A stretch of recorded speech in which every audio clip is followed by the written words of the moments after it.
Do it for the culture. They gon' bite like vultures. Wait.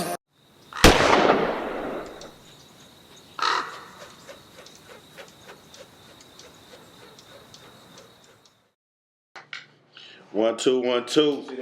You now tuned in with the No Vultures podcast. You got me, myself, Lord Rab, OG Cleek, Corner Barber. What up? Today we got a very special guest. You know what I'm saying? From about Oakland, California. You may have seen him on the scene. You know what I'm saying? With many of people from DB to General to Too Short. You know what I'm saying? You might see him in LA. If you see him, say what's up. We got DJ Upgrade in the house. What's happening with you, man? Good. Just checked in. Yeah, man. You know what I'm saying? So, yeah, man, I'm glad we got you on here, man, because you like you like a fixture out here as far as like the Bay Area scene go. You know, like you've been doing it. You know what I'm saying? You what we call like a veteran right now. You know what I'm saying? So I guess we could do it like a traditional interview, even though I hate doing this shit. You know what I'm saying? I gotta ask you, born and raised in Oakland? Nah. Tell us the story. I was born in SoCal. Okay. Bounced around. My mom. What part of SoCal? Where were you at? San Diego or LA? Like Orange County. I wasn't in LA. Okay. But like, I didn't see any gangbanging shit. I was in Orange County or whatever. My mom had messed with somebody who had like a little bit of bread or whatever. So I used to just bounce around anyway. You say your mom an immigrant? Yeah, my mom. I'm not an immigrant. My mom is from Sierra Leone. Oh, okay, gotcha. Yeah. So yeah. And then she ended up messing with a military man, and this dude somehow, some way, like in 7th grade, ended up in the Bay. Okay. I'm in Fremont, but like I'm in like 7th grade. I'm trying to grow up, trying to be a man, and all this other shit. You know, I'm a little young teen. I just came out to this place, and I remember first song I heard was something about us. Oh, that was a good one to hear. Yeah. I'm a young kid. I'm hella into music. I'm loving pop. You know, I'm like, this hella raw for sure. Right. So I'm like, shout out this to nigga Rich. Then I'm hearing like Players Holiday. This is like a nice time for like Oakland music. I'm like, yeah, this shit saucy. But I'm in Fremont. Okay. So it's like, so hold on, my fault. Somebody calling my shit. Blowing my shit up. Killing flies in this motherfucker.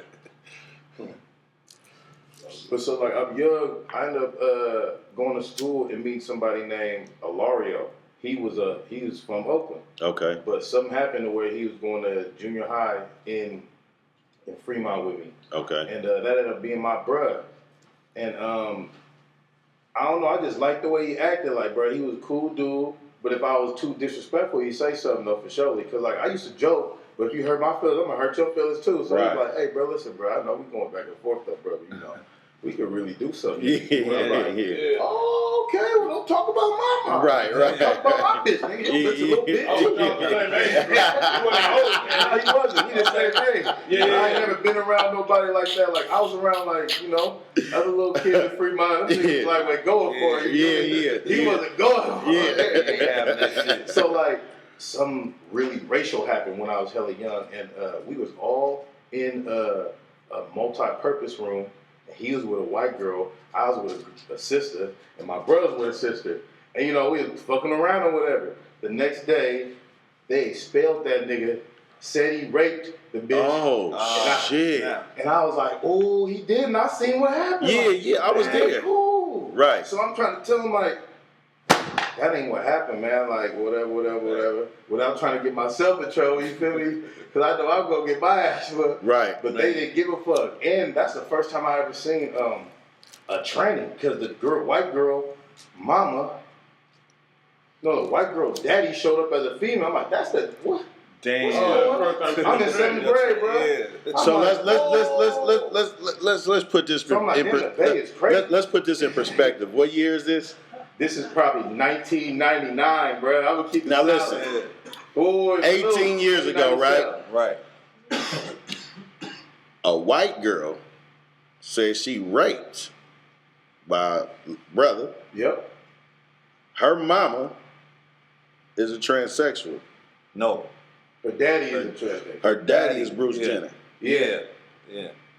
Bruce Jenner. That shit blew my mind. 1999, nigga. Like being in 7th grade, I probably got my years off. I be getting high, but just I know 7th grade. Hey, this shit was right. before 2010, nigga. When it was cool to just like, be who you are. Like, I was so focused on trying to get my bro out the way, but then when I seen that, like, that's her, because I seen her mama walk through. I think. Okay. I seen another, like, oh, that's her dad. I'm like, oh, wow. What's going on?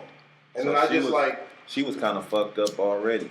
Yeah, like I don't know what it came, but like I remember that though too coming out here. I was like, oh man, what's going on?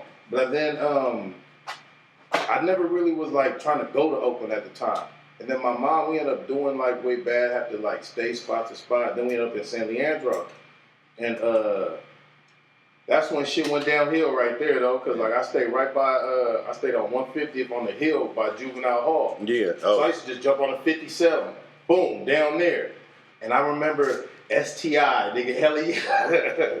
And I remember them niggas used to beat the brakes off niggas for their hyperflights. Nigga, on mamas, bro. I used to watch Damn, for hyperflights. And I guess it's like God's plans or something, bro. But they used to always give me the pass. They used to always give me the pass. Before they ever knew who I was, nothing. I was nobody at the time. They used to always give me the pass. This is hella young before I ever meet DB. But I'm going to like, I just knew the 57 had the bitches. You ride on 57, nigga. E1 had the Knox, nigga. Right. 57 had the Beezy. Right. They're going from Bayfair Mall all the way to some Berkeley. It's a whole lot of in between though. Yeah. For sure. Yeah. Eastmont, so it's lit. So like I used to always ride that, and then I ended up not graduating high school, and I met DB partner B. Okay. In adult school. Okay. And this nigga was stupid ass funny. I ain't never met like a nigga that just ain't never serious at all though. But he was stupid ass funny, bro. He used to have me like, damn, bro, I don't know this nigga. Like, you fucking up my focus, bro. Like, come on, get yourself together. But then like I got to meet him and he was like a dangerous ass nigga though too. Like, damn, this nigga is crazy though for surely. Like something happened and he's 6'4", he kicked a nigga in the mouth, nigga. Mine was no kick punch. He was like right here. He said something to him, bitch ass nigga. Whoop! And then turned back, like, come on, bro, get up out of here, nigga, before. I'm like, damn, this goofy ass nigga got kicks, nigga, and hell of shit though. Right. But then when he danced, he goes stupid. He be jumping on the floor, nigga. Oh, this Mac drink, nigga. Oh, my mama, nigga. Yeah.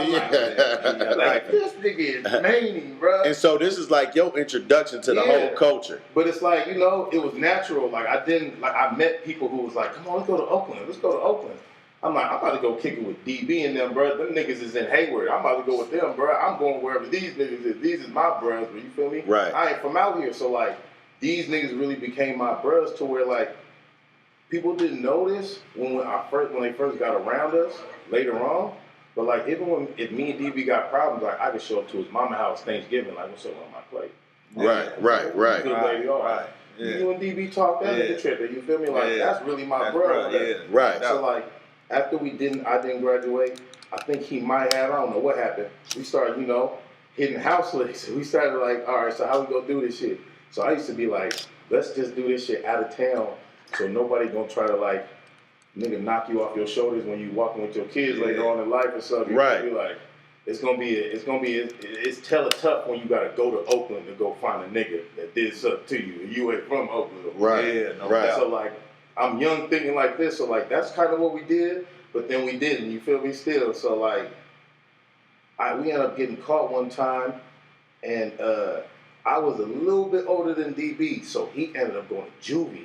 I went to Rita. Okay. You feel me? So I'm thinking we still going to juvie. He like, oh no, boy, you going to big boy jail. Oh, boy. Man. He going to juvie. Right. So I'm sitting in real jail, and I'm hearing. I have to lie to my mama and have my bitch three-way. My mama, oh, Mom, I'm at football camp. I didn't tell you about football camp, Mom?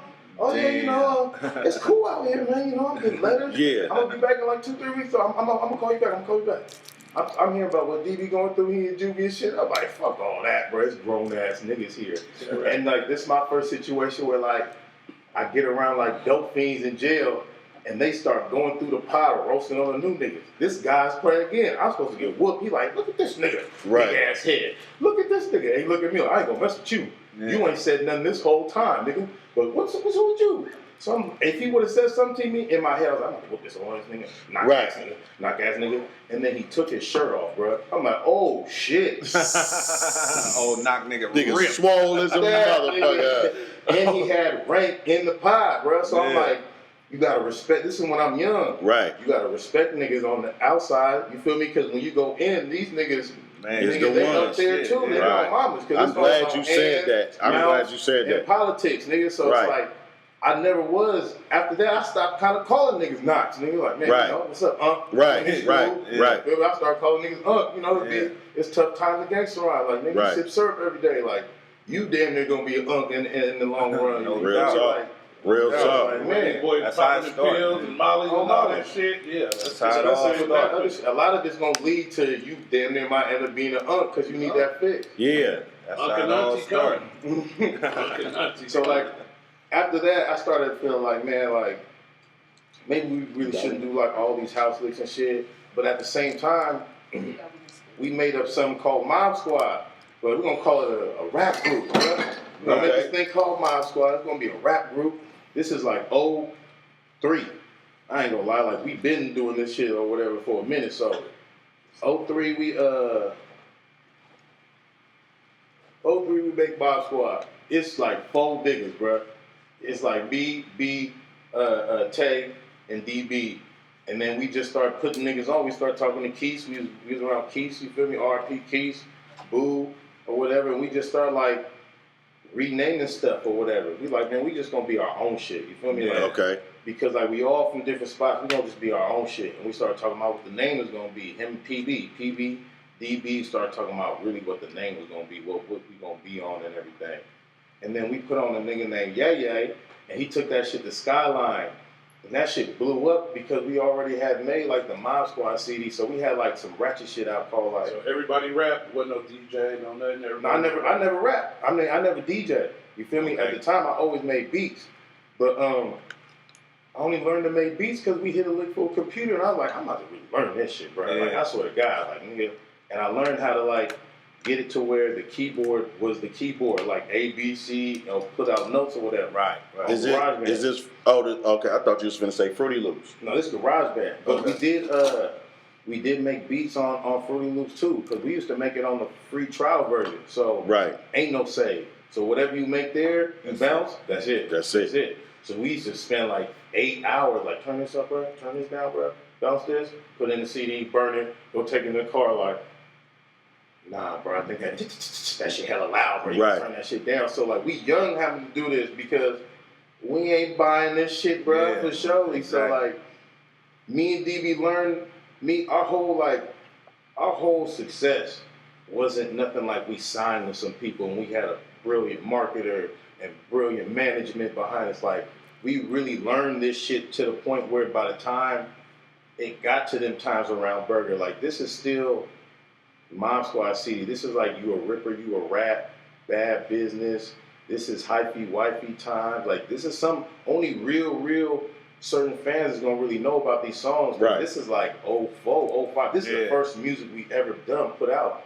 And it did good though, cause like people would tell us like, you know, they playing your shit in Modesto on the radio. We were like, what? Yeah. For real? And that's what made us go to Modesto. We like, we're gonna pull up out there, nigga. Somebody else check a show what's going on, bro. Yeah. That's Them the niggas first was talking CD. about, we don't know what you talking about yet. Damn. That's And big. it's like not even really put out. We put that shit on MySpace and we put that shit and bitches used to take our CDs from out the car. Damn. You feel me? And it's Memorex CD. We didn't even have our shit together to where it's like, Yeah. and you'd be lucky if it said Mob Squad CD Right, on it. So right. you feel me? Like, so like I seen that mix, and then I think me and DB kind of we didn't have a fallout, but it was like I seen DB was doing his thing. He is his own star. So I started teaching him like this is how you make beats, and like this is how like I started putting them on battle rap. Feel me? Like aggressive war, acapella, like aggressive ass music or whatever. And we would always go like me and DB really don't argue about nothing but music. But when we argue about music, you would think we about to fight for Yeah, sure shit because get it's deep. like the show is like Yeah. we once argued about this nigga thought that to watch the throne collab album was gonna sell like it was gonna be Thriller. He like, nigga, cause Jay-Z gonna sell like 25 million. I'm telling you, bro. I'm like, listen, bro. That shit ain't gonna, it's gonna do good, bro. Shout out DB, man. You gonna laugh at this, bro. Man. Like, I remember that's the first time Rico seen us argue like this, and he was looking like, oh, these niggas finna chalk up there. But it's just, that's how we is. We in each other's face. You stupid ass nigga. You don't know what the fuck you talking about, nigga. What the fuck you talking? Nah, nigga, man. We really going back and forth like this. But that's just always how we was. So like, I'm trying to make myself. I'm telling them like, listen, bro, you do your thing. I'm gonna do my thing, and we just gonna like, we gonna stay together. We still cool, but we just gonna go two different paths, and it's always gonna have to come back to squad. No doubt. So like, DB. He made Welcome to the Navy at Youth Uprising. Okay. You feel me? Like, that's where I told him, come do it there. Like, come fuck with these people up in here, bro. Like, they damn near about to give me a job just to, like, teach kids how to fucking record. They just taught me how to record. Like, I'll do that, nigga, on my own. Nigga, I'm going to learn how to do this shit myself because, like, we used to go to other spots. We pay these niggas money, and we listen to our shit in the car. They be like, damn, this shit kind of trash. You feel me? And then we go listen to other niggas like, that shit sound better. Like, I know we new rappers, and maybe it's not as clean, but I swear to God, that mix ain't right either. Like, I used to always think this, like, these niggas getting money on us, bro, just quick mixing us for the bread because we don't know no better, you feel me? So, like, as soon as I got the opportunity at the center, they only gave me the opportunity because they seen the kids knew me from the Mob Squad CD or whatever. So, like, when I first met Rico's best friend, Buka, his favorite song was my song, Urkel Dance. So he was like, damn, you know, you already doing music. So, like, I came to the center, started doing music with Rico. I met Rico, like, I gotta fuck with this nigga. Like, he hella musical. He was beating off hella songs off his chest. Yeah, shout out to Rico, man. He beating hella songs Rico off been his hella chest, musical, bro. man. For sure. Is that right? Yeah, Rico the Kid, man. He been musical, man. Okay, Yeah, he beating beats off his chest, singing hella, like, creative songs. Like, I'm not expecting him to do. I'm expecting him to do, like, some aggressive, real, like, but instead it's like, it's creative P shit. It's real, like, it's real street shit. I'm like, okay, I gotta fuck with bruh. So we start linking up or whatever. And then I'm telling DB come over. So that's how Squad Affair was made. Like, okay, he was like, DB was gonna take that to the neck. And then I pushed the hard line, like, oh my, because he wanted me to loop it. I'm like, only I could do this for you, bro. Because ain't nobody, this is like, whenever Squad Affair came out, I think it was before 2010. Whenever Big Cat Affair came out, that's when Squad Affair came out. And nobody had the instrumental. It took hella years for Livewire to do the remix because they had to wait for the real instrumental to come out. Yeah. I looped that shit. And I taught hella niggas around East Oakland how to do that shit. To the point where, like, on the bad side, like, I'm kind of, like, that's why niggas know how to, like, take them up. Why people be putting drops in their beats and everything, because you know somebody gonna loop the end of the song. That's why somebody say, a 2000 again, you gonna say something, just so a nigga don't loop your shit and take your shit.